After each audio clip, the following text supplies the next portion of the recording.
Welcome back. For this lesson, we're going to conquer some basic photo editing skills. And for this lesson, we're not going to really use the toolbar very much or the panels. We're going to use one area of Photoshop most of the time for this project, and it's going to be your image tab up at the top.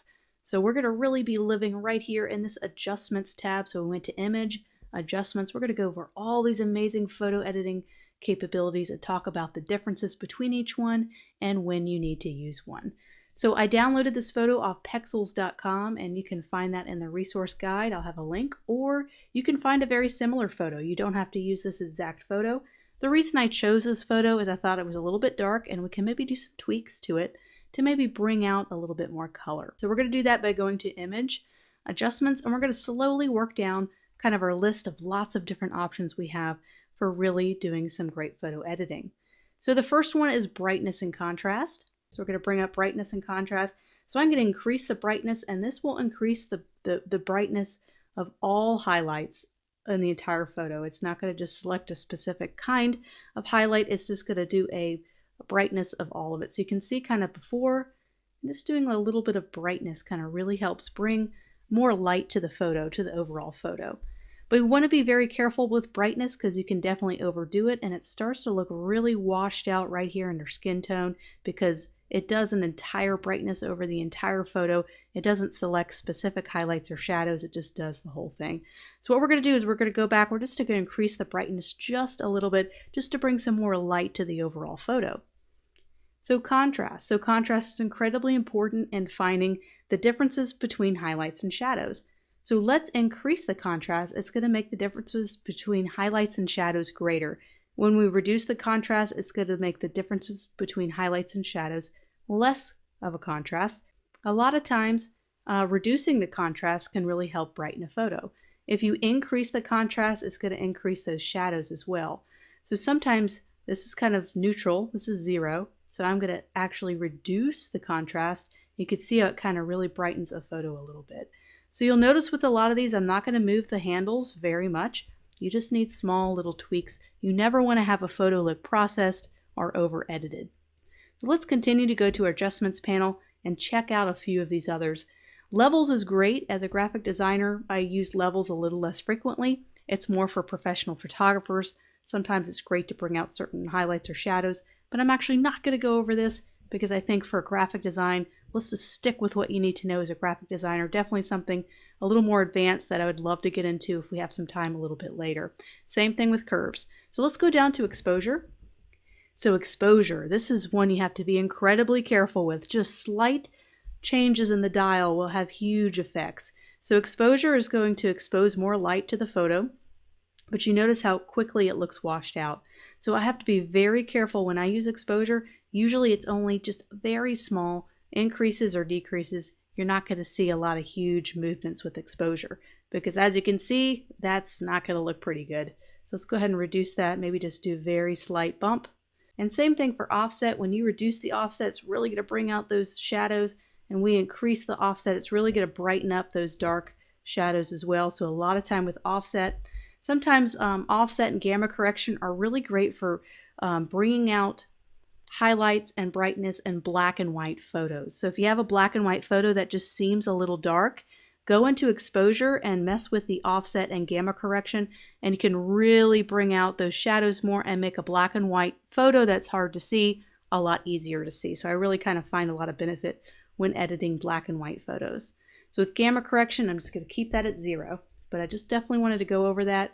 Let's continue to work down the list. Let's do vibrance. So vibrance is really going to add more color. It's going to really exaggerate the color in a photo. So if I do max vibrance, you notice how the oranges and her skin tone really start to come out. When I reduce the vibrance, it almost kind of strips away that color. So that can be helpful, or you can reduce the vibrance and make it a little bit more grayscale if you'd like, or strip away a little bit of that color, depending on if you want to kind of reduce kind of the peachiness or the pinkness of her skin, or if you want to bring that out. And so saturations is going to do an overall treatment to everything in here, and it's going to bring out a whole lot more of those warmer tones or a whole lot more of those colors. If we were to reduce saturation all the way to 0, you'd get black and white or something pretty darn close to black and white. And if you increase it all the way, you definitely don't want that kind of skin going on.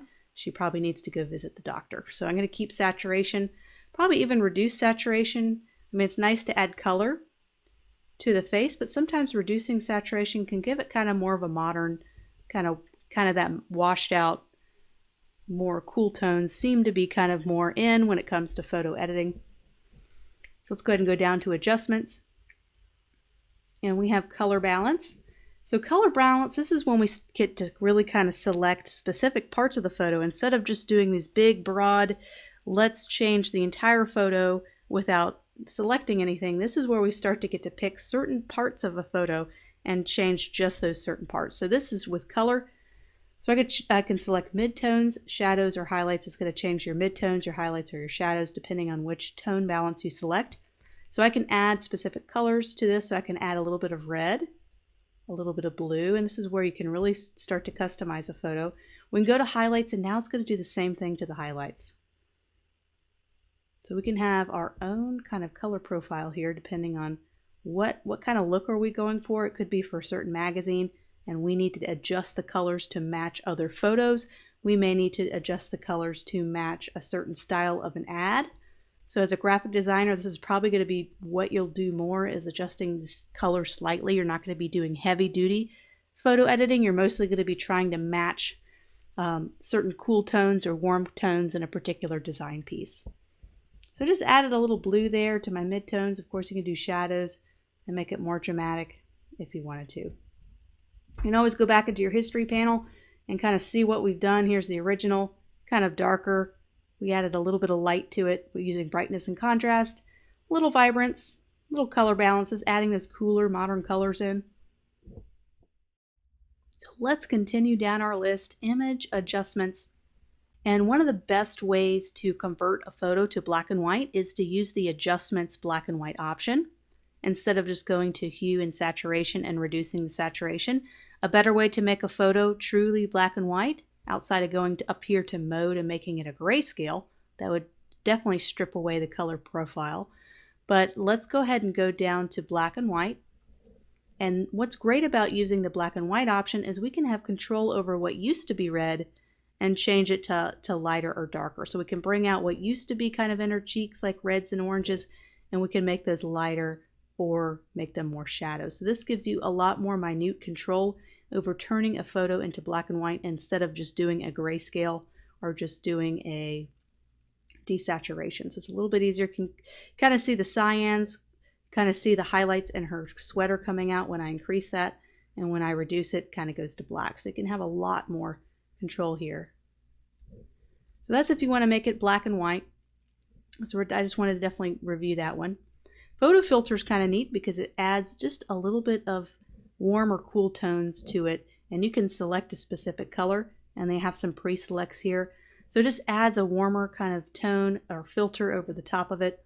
You can increase the density of it, so you can make it way dramatic, and they actually have a sepia version. So if I go down to sepia, I can make it look like an old photo very quickly, and it's just adding this kind of brown tan color, and I'm at the max density, so it's kind of giving it that sepia old photo feel very quickly.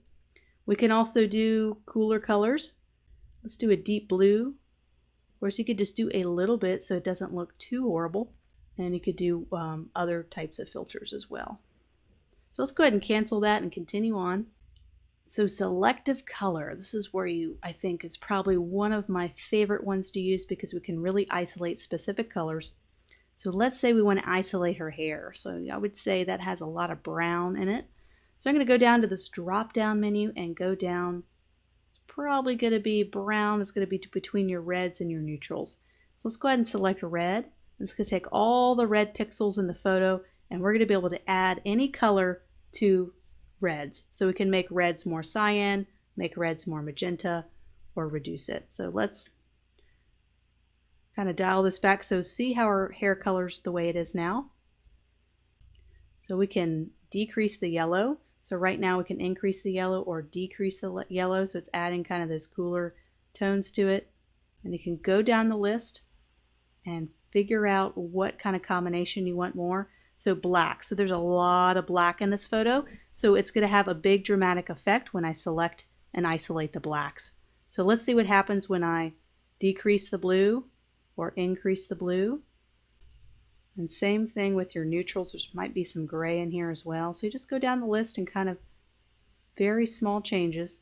It depends on the kind of filter, the kind of warm or cool tones you want to go for.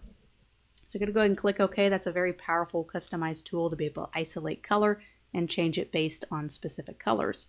So let's go to shadow and highlights. So this is another one where you get to customize a little bit further. So with shadows, we're going to reduce the amount. So it's going to isolate your shadows and your highlights. So with shadows, we can reduce shadows. We can reduce the tone of those shadows. And highlights, we can bring out certain highlights, and this can easily be overdone, so you have to be very, very careful using the shadows and highlights tool. So we can go and click on OK, and let's say we want to go back in time a step. We can go into our history and toggle back and forth the differences between the two. So it looks like with this one, with the shadows and highlights, I added a little more highlights, and it looks like it brought out more of the details in her face. So we're going to keep it. So desaturate is kind of just a quick way to make something black and white. But as I've mentioned before, I kind of enjoy doing the black and white option a little better because you get all those minute controls over how it turns to black and white. And that just does a quick black and white desaturate. So another really interesting one is adjustments, and go down to replace color. And you're going to be able to select a specific part or specific pixels of a photo. So let's say I really want to select the hair, and I'm going to reduce the fuzziness a little bit so it's has a little bit more control over the selection. I really want to isolate the hair, and you can do it based on image or selection. So the white parts is going to be what it's going to be selecting and affecting. And you could take the eyedropper tool and kind of sample a specific part of the hair and then change the fuzziness to try to isolate the hair a little bit. So I'm trying to isolate the brown hair. Let's see if we can go down and kind of adjust our hue. You can kind of notice how we can change. This is not going to be perfect. There's going to be other ways to change hair color, but this is just one method you can do. So we're kind of just tweaking her hair. And notice how it's not changing her face as much because we have the hair selected. Add a little saturation, kind of make it purple. So let's go ahead and click on OK. So we kind of have a little purple glow to her hair now, which is kind of cool, but it didn't affect her face too much. It's not perfect. It's not a perfect tool, but it's definitely one you can use to do something really quickly and replace color on a specific object that you select.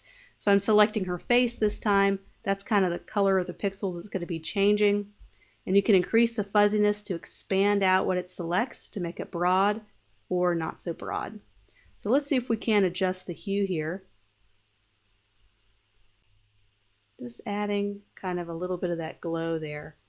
Just reducing the hue here or changing the hue color. And we can always go back in history and toggle, say if we like it or don't like it, and I'm actually going to go back to what we had before.